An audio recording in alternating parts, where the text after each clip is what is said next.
Hi, my name's Matt and I'd like to welcome you to this Zinniac video on understanding markets. It's part of the Explore step of the ITIL specialist course, Drive Stakeholder Value. A market usually consists of subgroups of consumers and potential customers that have characteristics in common, so have similar needs. A service provider may need to conduct market analysis and planning to understand the market. A market analysis is a quantitative and qualitative assessment. So quantitative is based on data. So we're creating data, we're accessing data to understand the market, whereas a qualitative assessment is really based on individuals' opinions or views, perceptions of the market. So quantitative, we're looking at data. Qualitative, we're basically asking people. It explores the market size and opportunities in volume and value, including various service consumer segments, customer expectations and buying patterns, trends and dynamics, competition, key players, so that could be key competition or key partners, supplier, providers in the market, and economic factors. Regular market analysis can contribute to a more market-focused orientation across the organisation, even for internal service providers. And it is important for internal service providers to understand what the market is and what the competition is in the market. Who are the external service providers who could provide your service?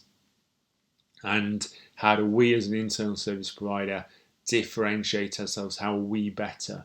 Often it's because we understand our organisation better, we understand the business better, we have those close relationships. Some key advantages are systematic identification of emerging opportunities and threats, obviously helping with risk management, understanding of competitive advantage, so I've just mentioned that, how do we differentiate ourselves, how are we better than the competition, and making sure our consumer understands that, knows that. More informed communication about customers and markets, and better allocation of scarce resources. And obviously resources are always scarce. Market segmentation allows a service provider to target a customer with specific needs and desires.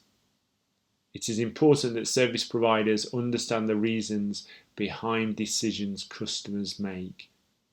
And again, this is something where just thinking about yourself as a customer, as a consumer, and when you buy products and services, and why you choose to buy one over another. So a very simple example, streaming services, video streaming services, there are many out there in the market now. So we've got Netflix, Amazon, Apple, Disney, probably the big four, but many others as well, BritBox.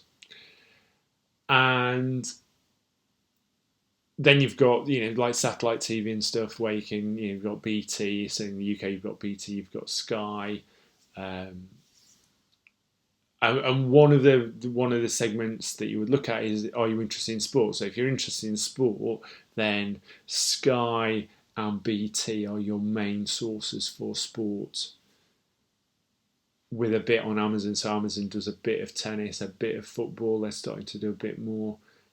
Netflix, as far as I'm aware, don't do any yet, but that's a market segment. If you're not interested in sport, if you're interested in movies, then different platforms might be, you might say, well, actually this platform's better. Or if you're interested in documentaries, and there are very specific channels. There's a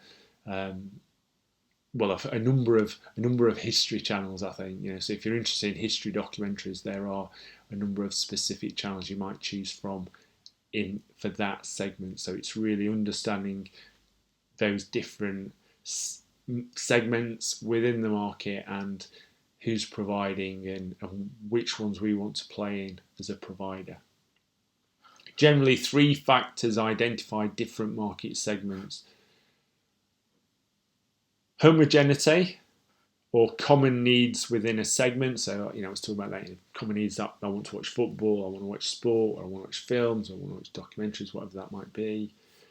Distinction and uniqueness from other groups, and reaction or a similar response to the market. And there are 2 main segmentation approaches: characteristic-based segmentation and needs-based segmentation, and we're going to look at each of those in turn now. Starting with characteristic-based market segmentation. So the process of segmenting service consumers based on their characteristics, attitudes, or behaviour. So that might be geographic, demographic, behavioural, or psychographic. So geographic is fairly straightforward. Where are they located? And that, for Zinyak, we don't really care where you're located because we're online, so we cover the world. So that's of less importance to us other than time of day. So in terms of our marketing, or when we do live events, obviously that's important then. Demographic, age, gender, income, occupation, and so on. Again, for Zinyak, we want to address all. We don't differentiate by demographics. I know that probably 80% of our customers are male. That's not because we want them to. We'd happily be 50-50, or but I know 80% are male, and they tend to fall in an age range of probably 25 to 45. So it tends to be people post-university, relatively early in their career, where having ITIL qualifications, or the other courses we do, Prince 2 qualifications, will help them advance their career. So there's a reason for that, but we're not particularly, obviously, we're focused on everyone. Behavioural, benefit, rate of usage, loyalty. I feel people who buy from us tend to buy from us again, which is good. And if you're going through to ITIL Managing Professional with us, I appreciate that. If you're buying all the courses that get you there, that loyalty is appreciated, definitely. And then psychographic, so lifestyle, personality, attitude, class, believing class, values or beliefs, so that might affect it. And certainly, I guess, in that sense, the 2 key things from a Zinyak point of view would be people with a personality who are happy to do online courses. Some people aren't. Some people will only have. Somebody I've trained in a classroom who he just likes classroom course, and he'll happily pay more for a classroom course than to watch online. So yeah, certainly a personality trait for us is people who either prefer or are happy with online courses, and certainly the attitude that gaining qualifications, certifications will help them in their career, and have that attitude of wanting to invest time in themselves to improve their personal capital, to improve and advance their career. So that's key for us. And it's useful. It's a useful first step. There's obviously going to be differences, and the target group must be analysed further. So it's a starting point. Needs-based market segmentation, the process of segmenting the market based on the needs of the service consumers. Tailoring a message to their needs will lead to a better response rate with marketing campaigns. We can use the Pareto principle, like the Pareto 80-20 rule, to identify the 20% of service consumers that generate 80% of the sales. That doesn't really work for us, to be honest. I guess that's why I'm hesitating. It doesn't really apply to Zinyak. It's fairly even across our customers. it doesn't really apply. But for many organisations, it would. So you've got some customers who generate more business. And I did see somewhere that it said that it kind of had a list of companies that did the 80-20 rule for them. So it kind of said for IKEA, 80% of their profits come from wardrobes. So for all the things, if you walk around in IKEA and all the different products they sell, 80% of their profits are coming from wardrobes. So therefore, people who buy wardrobes from them rather than any of the other stuff. A needs-based market segmentation includes the following steps. So analyse existing service consumers to identify the customers that generate the most sales, we've just talked about. Explore customer satisfaction, including why customers buy certain products and how services fulfill their needs. Perform an internal SWOT analysis. Categorise selected service consumers into different market segments. And as I've said before about categorisation, don't have too many. So keep it simple. By all means, iterative and incrementally increase the number of categories, but don't go for lots and lots of categories straight off. Prioritize the market segments based on SWOT results.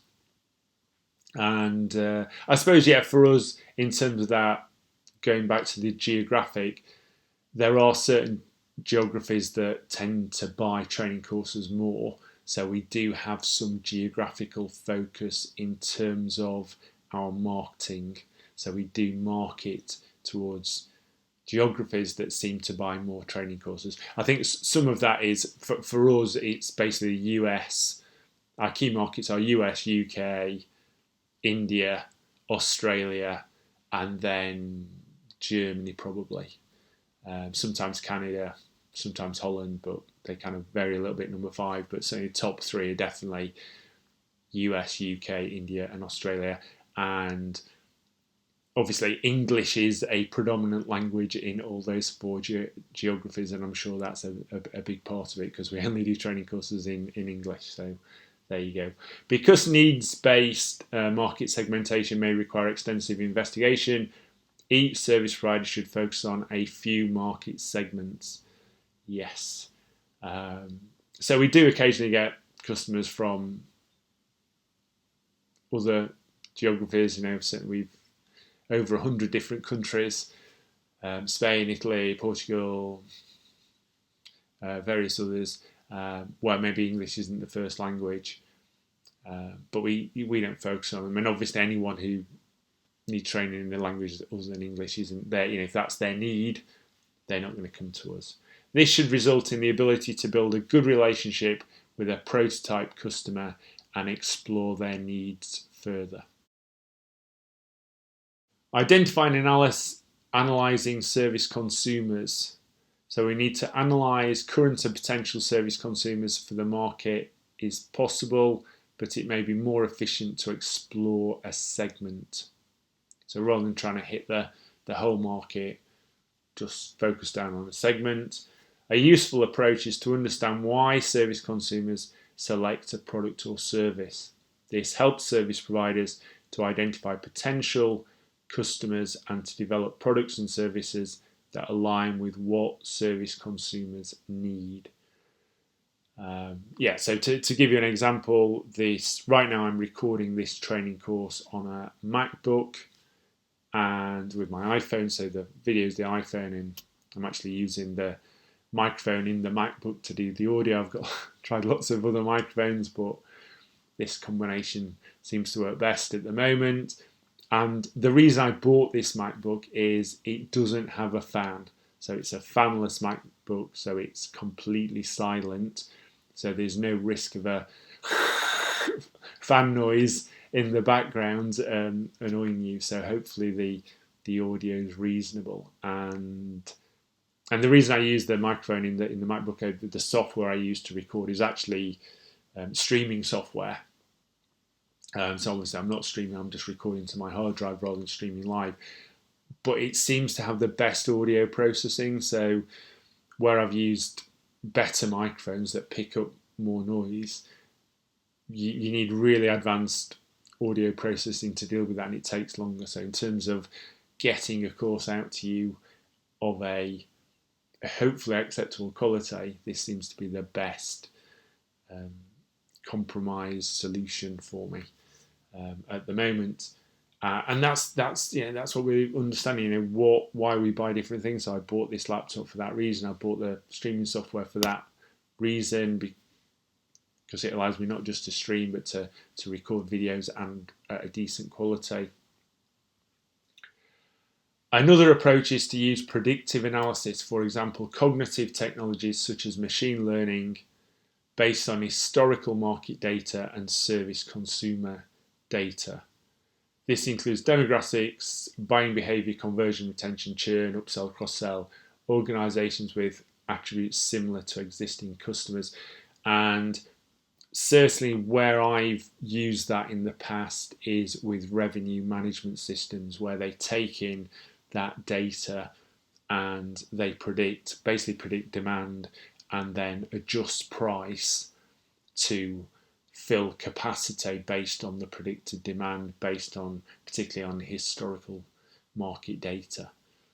And I've done that with a number of organisations, particularly organisations in travel and tourism, hotels, transport companies, hire car companies, holiday companies, and so on, using that to predict demand and then set their prices. And we can all do it at a simple level of summer holidays when children are on school and families. That's the only time families can go. They up the prices because there's more demand. Outside school holidays, the prices are lower because there's low demand. And obviously, there's high demand generally in summer or in summer wherever in the world it's summer, because people quite often like to go somewhere where it's warm. There's skiing holidays as well, but it's understanding those factors. So we need to understand that whatever we do in retail organisations, Black Friday, big day, certainly in UK and US it started, obviously UK now it is, and I think in many places in Europe, and generally towards the end of the week, more busy, busier the weekends, and towards the end of the year in the run up to Christmas, maybe in countries where Christmas isn't as much of an issue, then maybe in the run up to other festivities or other significant events in those cultures. Exploring service consumer needs is an ongoing task, but it is equally important to track the changing needs of existing service consumers. So don't just assume that because someone's buying from you, they're going to continue buying from you and their needs won't change. And certainly one of the, again, just from a personal point of view, those organisations that were buying classroom courses from us basically stopped with COVID because they didn't want to put, their employees were working from home and they weren't going to send 10 of them into a classroom course to be taught. So they either stop training because they were saving money because they were having financial difficulties, or going to some sort of online course, either video courses like this one or streamed live courses. The service provider portfolio is used to track, evaluate and prioritise the market and service consumer needs for services and products. And that brings us to the end of this video on understanding markets. We've just got one more video in the explore step, which is targeting markets. So please do join me for that one. Until you see me then, have a great day.